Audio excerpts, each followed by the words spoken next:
Market Mantra, Market Mantra, Market Mantra, Market Mantra, Market Mantra,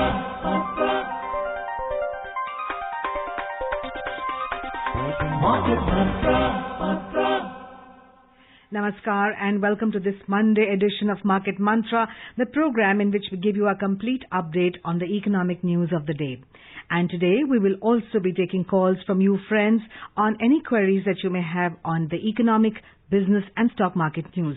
But do remember that we do not address company-specific queries. You may call us on 2331-4444, 2371-7106 and 2371-7117.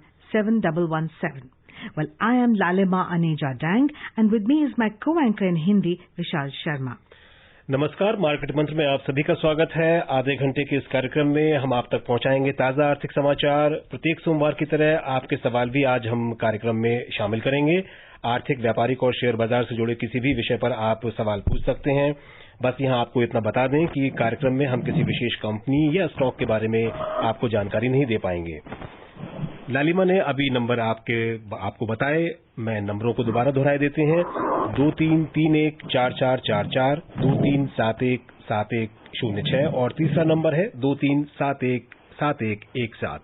इन नंबरों पर phone करके आप अपना सवाल पूछ सकते हैं।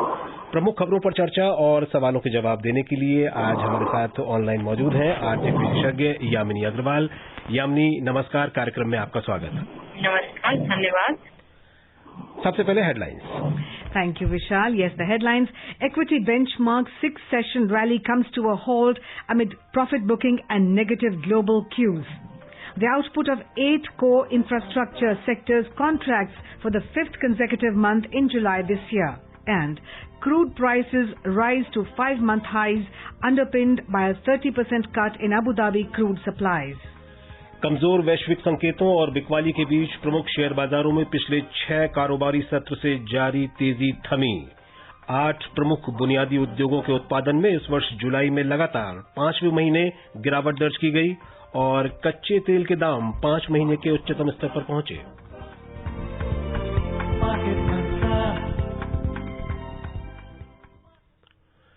शुरुआत शेयर बाजार की खबर से ही कर लेते हैं। कमजोर वैश्विक संकेतों और बिकवाली के बीच आज प्रमुख शेयर बाजारों में पिछले 6 कारोबारी सत्र से जो तेजी जारी थी वो आज उस पर रोक लग गई। बॉम्बे स्टॉक एक्सचेंज के सेंसेक्स ने आज मजबूत शुरुआत की और इसने शुरुआती कारोबार में 40,000 के स्तर को छू लिया। बाद में सेंसेक्स ने शुरुआती बढ़त गंवा दी और दिन के उच्चतम स्तर से 1600 अंक नीचे आ गया। अंत में सेंसेक्स 2.13% के नुकसान से 839 अंक गिरकर 38,628 पर बंद हुआ। इसी तरह नेशनल स्टॉक एक्सचेंज का निफ्टी भी 2.23% की कमी से 260 अंक लुढ़ककर 11,388 पर आ गया। व्यापक बाजार में बीएसई मिड कैप में 3.79%, जबकि स्मॉल कैप इंडेक्स में 4.37% की गिरावट दर्ज की गई। Equity benchmark's six-session rally today came to a halt amid profit booking and negative global cues. The BSE Sensex, which made a strong start and touched the 40,000 mark in the morning session, surrendered all gains and plummeted over 1,600 points from the day's high. The Sensex finally ended at 38,628, down 839 points or 2.13%. On similar lines, NSE Nifty tanked 260 points or 2.23% to end at 11,388. The broader market at BSE underperformed the Sensex. The mid-cap tumbled 3.79%, while small-cap crashed 4.37%. Sun Pharma was the top loser in the Sensex pack, plunging 7.3%, followed by SBI, Bajaj Finserv, Bajaj Finance, NTPC, ICICI Bank, Kotak Bank, M&M and Maruti. Reliance Industries closed 1.8% lower. Only ONGC and TCS ended in the green, rising up to 1.7%. All sectoral indices ended in the red, with BSE Realty, Healthcare, Basic Materials, Utilities, power, capital goods, industrials, metal and autos skidding up to 4.7%. Traders said the fresh incident in eastern Ladakh, in which the Chinese army carried out provocative military movements to unilaterally change the status quo on the southern bank of Pangong Lake on the intervening night of August 29, August 30, also dampened investor sentiment. Traders added investors were also cautious ahead of the release of GDP data. Market sentiment also weakened after the release of core sector data. जी, हमारे सबसे पहले collar Delhi से हमारे साथ जुड़ गए हैं सतीश कुमार। सतीश जी, कार्यक्रम में आपका स्वागत। सवाल पूछिए। जी नमस्कार जी, मैं मैडम से ये जानना चाहता हूँ मैडम, जो ये करेंसी की वैल्यू डेप्रिसिएट होती है डॉलर के मुकाबले, ये कोई भी कंट्री अपने आप इसको नीचे गिराती है या ये मार्केट के उतार चढ़ाव पे निर्भर करता है या हमारे इंपोर्ट एक्सपोर्ट पे करता है?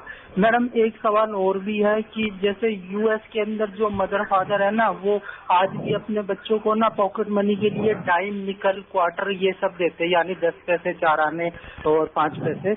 और दूसरी तरफ हमारे जो भारत के बच्चे हैं ना, उनको तो ये पता भी नहीं है कि अब 10 पैसे क्या होते हैं, 5 पैसे क्या होते हैं। मैडम थोड़े दिन पहले ना बैंक जो होते थे ना, बच्चों को एक गुल्लक देते थे कि भाई आप अपने क्वाइंस ना इस गुल्लक में इन्वेस्ट करते रहो। तो मैडम जब से सरकार ने ना वो क्वाइंस बंद करे हैं ना, तो वो गुल्लक भी बच्चों को मिलनी बंद हो गई है। तो अब बच्चे वो अपने कहाँ पे इन्वेस्ट करें, ना तो उनके पास गुल्लक है ना उनके पास क्वाइंस है। तो मैडम ये भी बच्चों का भी बताइएगा कि वो कहाँ इन्वेस्ट करें। जी, आपका पहला सवाल कि करेंसी कैसे अप्रिशिएट और डिप्रिशिएट होती है, उसके लिए एक्सचेंज रेट मैकेनिज्म होता है, या तो फिक्स्ड एक्सचेंज रेट होता है या फ्लोटिंग एक्सचेंज रेट होता है। फिक्स्ड एक्सचेंज रेट में सेंट्रल बैंक डिसाइड करती है कि एक करेंसी का दूसरी करेंसी के साथ क्या रेट रहेगा, और फ्लोटिंग एक्सचेंज रेट में मार्केट डिटरमिन्ड होता है और मार्केट के जो डिमांड और सप्लाई है वो डिसाइड करती है। हमारा फ्लोटिंग एक्सचेंज रेट सिस्टम है और मार्केट की सप्लाईज और डिमांड एक करेंसी के विज़ाविज़ दूसरी करेंसी डिसाइड करती है कि क्या रेट रहेगा। आपका दूसरा सवाल इन्वेस्टमेंट का, जो बच्चे हैं वो अभी खाता खोल सकते हैं बैंक्स में, और उनका खाता खोल सकता है उनके पेरेंट्स के साथ भी कोई भी अकाउंट खोल सकते हैं और उसमें निवेश कर सकते हैं।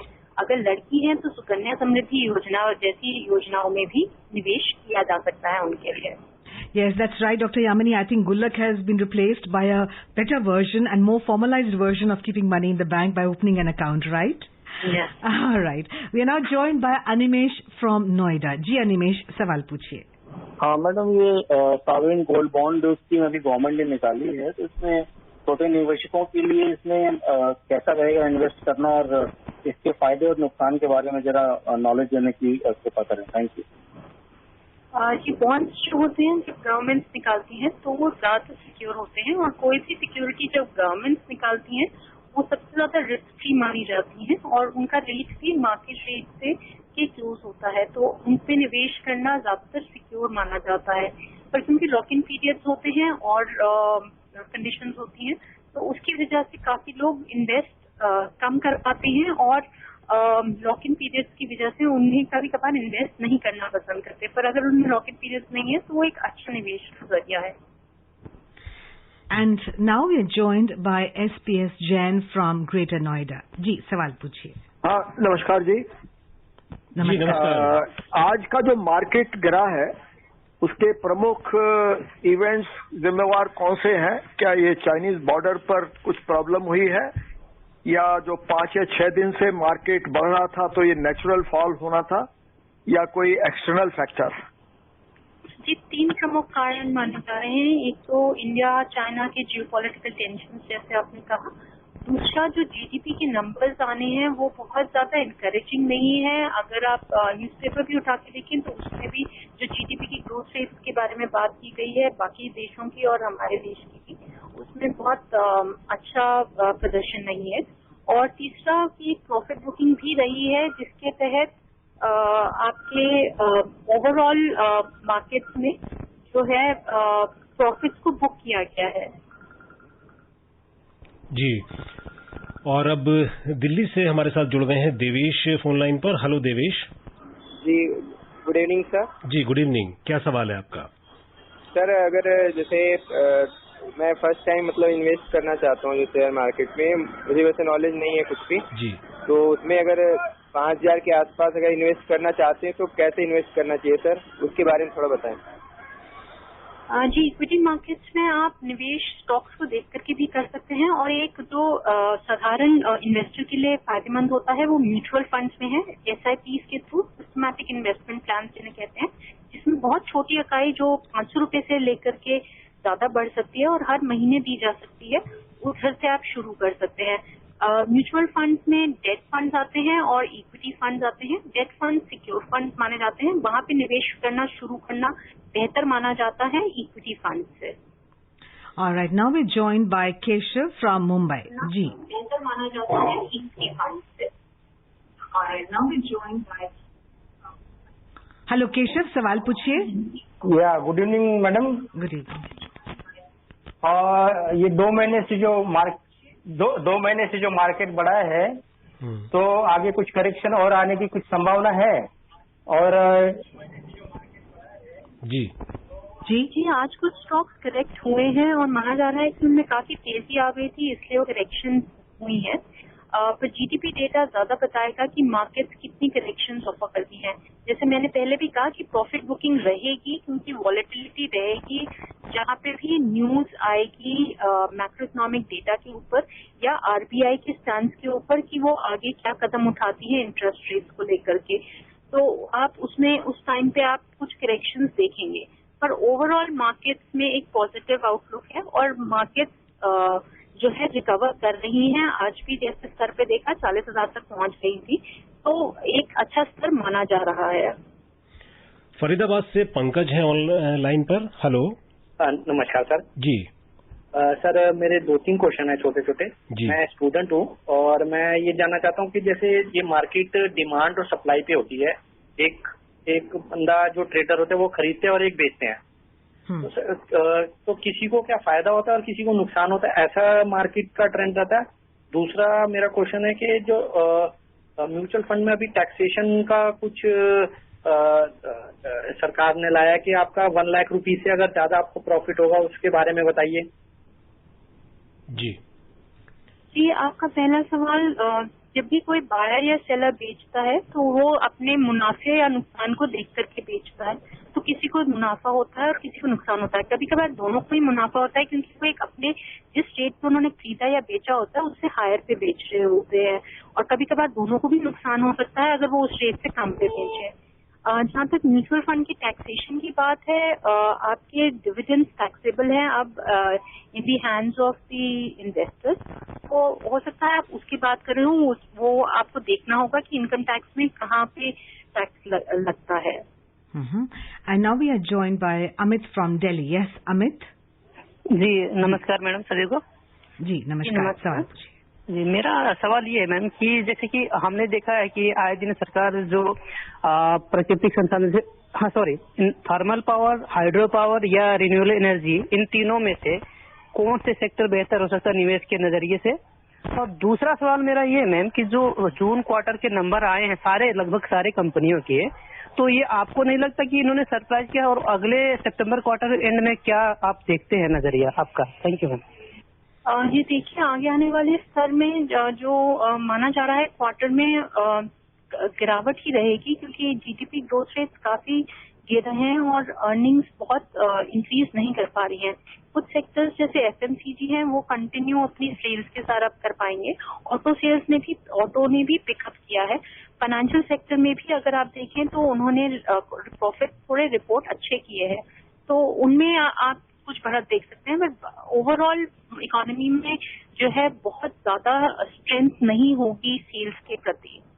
जी, इनका एक सवाल और था Yamini, thermal power, hydro power या फिर रिन्यूएबल एनर्जी, ये कौन सा सेक्टर इनके लिए पूछना चाह रहे हैं, कौन सा सेक्टर अच्छा रहेगा? माना जा रहा है कि रिन्यूएबल एनर्जी में काफी स्कोप है, तो हाइड्रो में और जो आपके विंड एनर्जीज हैं उनमें भी काफी अच्छा इन्वेस्टमेंट का स्कोप माना जा रहा है। Renewable, because the government's push towards that side? Yes, the government is pushing right now renewable energy, and overall, if you look at the manner in which energy transitions are taking place, there is a strong focus on renewable now. खास तौर पर सौर ऊर्जा को बढ़ावा देने के लिए सरकार की तरफ से बहुत प्रयास भी किए जा रहे हैं. Even electric energy, both. Well, now we have online Subhash from Mumbai. जी सुभाष, सवाल पूछिए. जी सुभाष जी. हेलो. जी हाँ सुभाष जी, हमें आपकी आवाज मिल रही है, आप सवाल पूछिए. Hello, good evening to event team and madam. Good evening ji. Madam, this withdrawal of money from saving banks with national bank through ATM machine, does it come as a special service and is it chargeable under GST? जी मैं इनका सवाल नहीं समझाई. सुभाष जी, आप अपना सवाल एक बार फिर से रिपीट कर देंगे? हाँ, नहीं, वो मेरा SBI अकाउंट है एक नेशनल बैंक में जी. उससे जब मैं ATM कार्ड से थ्रू ATM मशीन से पैसे विड्रॉ करता हूँ जी, तो उसको GST चार्ज किया जाता है और उसको एक स्पेशल चार्ज भी लगाया जाता है. Is it correct?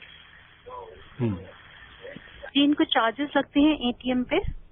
हाँ, इनका नेशनलाइज बैंक में बता रहे हैं मेरा अकाउंट है, खाता है, और जब मेरे पास ATM भी है और जब मैं ATM से पैसा निकालता हूँ तो क्या बैंक उसके लिए चार्जेस लेते हैं? उसका कुछ काटते हैं, कुछ कटौती की जाती है?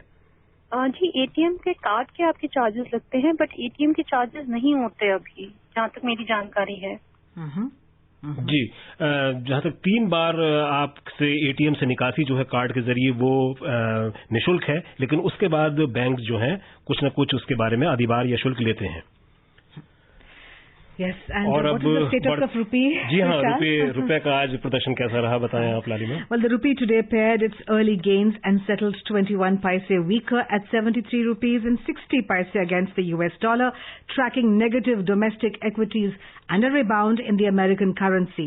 The dollar index, which gauges the greenback's strength against a basket of 6 currencies, was trading 0.09% higher at 92.45.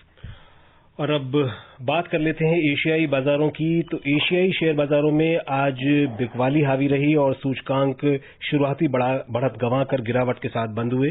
चीन के विनिर्माण क्षेत्र की वृद्धि स्थिर रहने से भी निवेशकों में उत्साह की कमी रही. दक्षिण कोरिया के कोस्पी में 1.2% और हांगकांग के हैंगसेंग में 1% की गिरावट दर्ज की गई.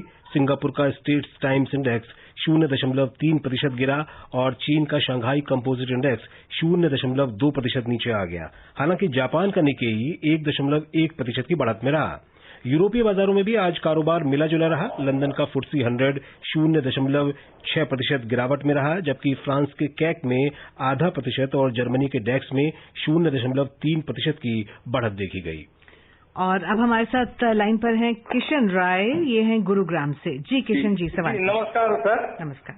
मैं किशन राय गुड़गांव से ये पूछना चाहता हूँ कि जैसे अमेरिका में अभी 0% ब्याज दरें चल रही हैं, क्या ये स्टेन करने वाली चीज है? ये लंबे टाइम तक चल पाएगी? क्योंकि इसी के हिसाब से मुझे लगता है कि शेयर बाजार इंडिया का डेवलप होगा या सिकुड़ेगा. जी, कुछ देशों में काफी लो इंटरेस्ट रेट्स आ गए हैं और जहाँ तक US की बात है वहाँ पे माना जा रहा है कि एक लो इंटरेस्ट रेट रिजीम रहेगा अभी कुछ समय तक, क्योंकि इकोनॉमी रिकवर नहीं कर पाई है और रिकवरी के लिए अभी भी अकोमोडेटिव मॉनेटरी स्टैंड को लिया जाएगा. पर ये मानना कि भारत में ऐसा होगा वो थोड़ा मुश्किल है, क्योंकि हमारा लो इंटरेस्ट रेट्स अभी भी हैं और RBI ने अपनी पॉलिसी के थ्रू इंटरेस्ट रेट्स को घटाने की भी कोशिश की है, पर अभी इंटरेस्ट रेट्स को अनचेंज रखा है. जी, मुंबई से अब रत्नाकर फोन लाइन पर हैं. Hello Ratnakar ji. Hello, good evening sir. जी, गुड इवनिंग. हाँ, मेरा सवाल है कि आने वाले समय में अभी फार्मा सेक्टर का कैसा ये दिख सकता है प्रदर्शन, और दूसरा सवाल है कि ये मार्जिन प्लेज, ये जो अभी नया कंसेप्ट कल से आ रहे हैं, तो मार्जिन प्लेज हम प्लेज में रखेंगे हमारे शेयर, तो उसके लिए कुछ पैसा देना पड़ेगा, तो कि उसका पैसा कितना देना पड़ेगा उसके बारे में. जी, आपका पहला सवाल फार्मा सेक्टर के बारे में. फार्मा सेक्टर से लेकर के, वो जो फार्मा सेक्टर है उसमें अगर आप देखें कोविड के दौरान भी एक अच्छा प्रदर्शन दिया है और फार्मा सेक्टर और IT सेक्टर एक स्टेबल सेक्टर्स माने जा रहे हैं, जो फ्यूचर के सेक्टर्स माने जा रहे हैं, जिनमें काफी लॉन्ग टर्म इन्वेस्टमेंट्स की जा रही हैं. तो माना जा रहा है क्योंकि एक health care regular continuous process है, फार्मा सेक्टर में डेवलपमेंट्स स्टेबल रहेंगी और एक निवेश के लिए अच्छी जगह है। जहां पे मार्जिन्स की बात होती है, मार्जिन्स मेंटेन किए जाते हैं जब आप ट्रेडिंग कर रहे होते हैं और ये पैसा रखा जाता है आपके एक्सचेंजेस, जो आपके पर्टिकुलर स्टॉक एक्सचेंजेस की ट्रांजैक्शंस होती हैं उसके ऊपर, और जब आप बेचते हैं या खरीदते हैं तब आपको वो मार्जिन्स नहीं रखने होते। और अब खबर बुनियादी सेक्टर के प्रदर्शन से जुड़ी हुई। 8 प्रमुख बुनियादी उद्योगों के उत्पादन में इस साल जुलाई माह में लगातार 5वें महीने गिरावट दर्ज की गई है। वाणिज्य और उद्योग मंत्रालय के आज जारी आंकड़ों के अनुसार जुलाई माह में 9.6% की गिरावट दर्ज की गई। मुख्य रूप से इस्पात, रिफाइनरी उत्पाद और सीमेंट क्षेत्र के खराब प्रदर्शन के कारण बुनियादी उद्योगों का उत्पादन घटा है। उर्वरक क्षेत्र को छोड़कर कोयला, कच्चा तेल, प्राकृतिक गैस, रिफाइनरी उत्पाद, इस्पात, सीमेंट तथा बिजली क्षेत्र के उत्पादन में गिरावट दर्ज की गई है। जुलाई 2019 में 8 बुनियादी क्षेत्रों के उत्पादन में 2.6% की बढ़ोतरी दर्ज की गई थी। And now we're joined by Prashant from Mumbai. जी प्रशांत, सवाल पूछें। हेलो। हेलो जी। या good evening madam. Small cap companies में कोई मैनिपुलेशन होने के चांसेस होते हैं, इसमें इन्वेस्टमेंट करना कितना सही रहेगा? Thank you. किन कंपनीज में? Small cap. Small cap companies में जी कोई भी कंपनी में मैनिपुलेशन हो सकती है, पर क्योंकि वो ऑडिटेड होती हैं और जो है काफी सारे रेगुलेटरी नॉर्म्स को फुलफिल करती हैं जब वो लिस्टेड होती हैं, तो मैनिपुलेशन के चांसेस कम होते हैं। पर कॉर्पोरेट गवर्नेंस एक इम्पॉर्टेंट फैक्टर है जो किसी भी कंपनी में कम हो सकता है, जिसकी वजह से मैनिपुलेशन देखी भी जा सकती हैं। So you mean small cap is as vulnerable as the mid cap? Even as the large cap. So there can be a possibility of manipulations. There have been different circumstances where companies which were even large caps have seen manipulations in their data.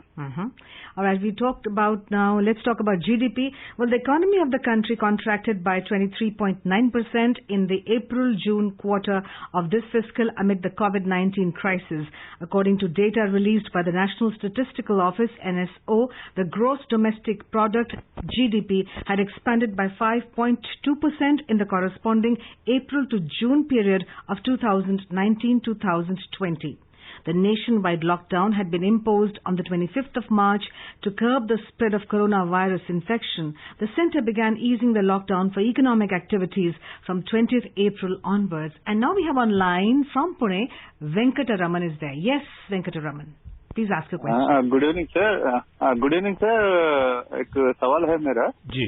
ये सावरिन gold bond जो issue करते हैं वो 8 साल का maturity है अभी फिलहाल, उसमें हम सेकेंडरी मार्केट में भी जैसा अभी स्टॉक एक्सचेंज में भी खरीद सकते हैं, कोई दूसरा बेचता है तो सपोज कोई 4 साल का हो गया है और उसका मैं खरीदता हूँ तो उसका टैक्स इम्प्लीकेशन कैसे होंगे उसका? तो मेच्योरिटी अमाउंट जो है वो टैक्स फ्री है बोलते हैं, लेकिन मैं 4 साल के बाद खरीदता हूँ तो मुझे मेच्योरिटी के बाद जो मिलता है वो टैक्स फ्री है, और इस बीच में इंटरेस्ट जो एक्यूमुलेट होता है 4 साल का पहले का जो है वो पहले वाले कब का भी इंटरेस्ट एक्यूमुलेट होता है उसका?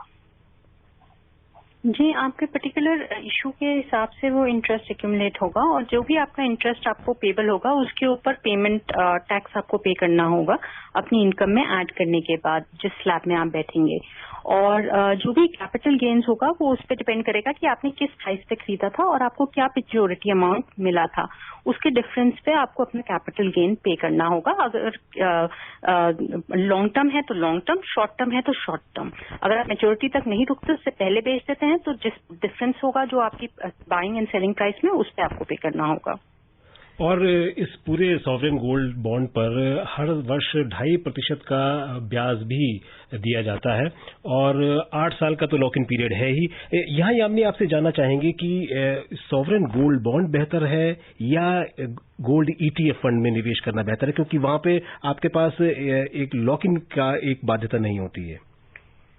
जी देखिए, जहां तक रिस्क फैक्टर की बात है उसमें सॉवरेन बॉन्ड बेहतर फेयर करते हैं।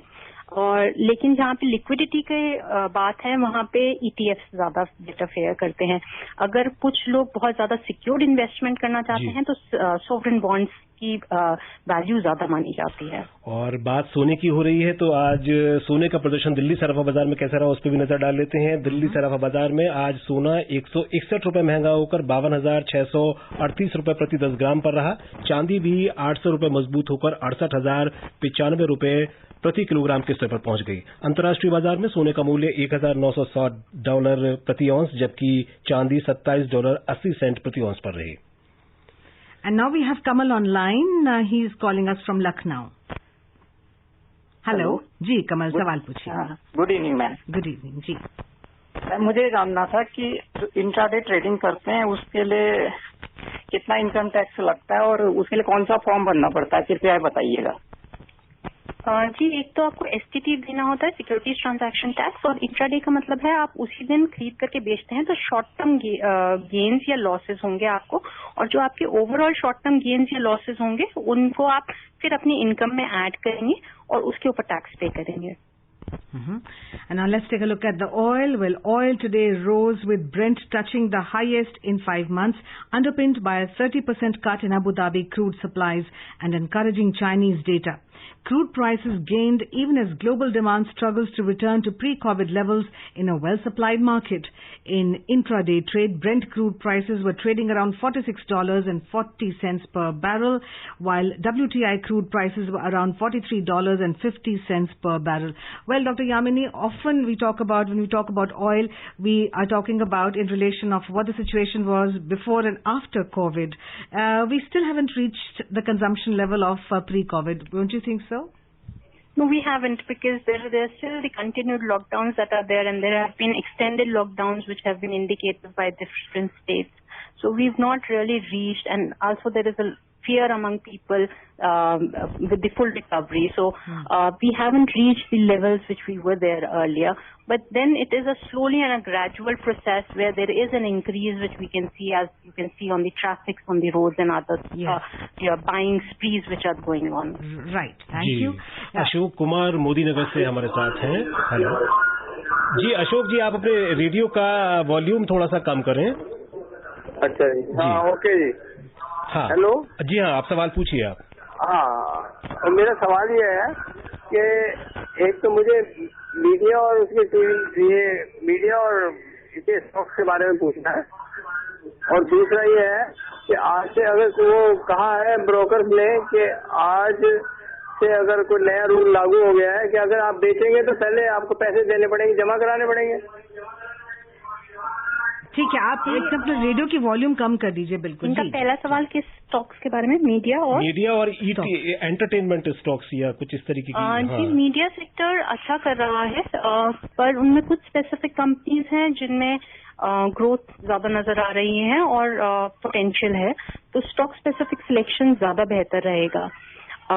एंटरटेनमेंट के बारे में भी मैं यही कहूंगी, कुछ स्टॉक स्पेसिफिकली काफी अच्छा कर रहे हैं, कुछ लेकिन ओवरऑल इंडस्ट्री में जो है इतना ग्रोथ नहीं देखा जा रहा, पर एक अच्छी इंडस्ट्री है, स्टेबल इंडस्ट्री है जिसमें इन्वेस्ट किया जा सकता है। उनका दूसरा सवाल था कि जो मार्जिन रखने की बात हो रही है, शायद अगर आप कोई बाय या सेल करते हैं तो उसके लिए आपको मार्जिन रखने होंगे। डीमैट अकाउंट्स में काफी स्टॉक ब्रोकर्स कह रहे हैं कि आप एक पर्टिकुलर अमाउंट रखिए, जो शायद आप उसकी बात कर रहे हैं, तो उसमें वो अमाउंट रखना रेगुलेटरी रिक्वायरमेंट नहीं है अभी। जो एक स्पेसिफिक अमाउंट है वो आप रख सकते हैं और आप उससे बाय या सेल कर सकते हैं। Right, thank you so much. और यामिनी, आपने कार्यक्रम में शामिल होकर श्रोताओं के सवालों के जवाब दिए, इसका आपका बहुत बहुत धन्यवाद। धन्यवाद। और अब कार्यक्रम समाप्त हो रहा है, चलते चलते हेडलाइंस पर एक नजर फिर से डाल लेते हैं। जी, well, equity benchmarks 6-session rally comes to a halt amid profit booking and negative global cues. The output of 8 core infrastructure sectors contracts for the 5th consecutive month in July this year.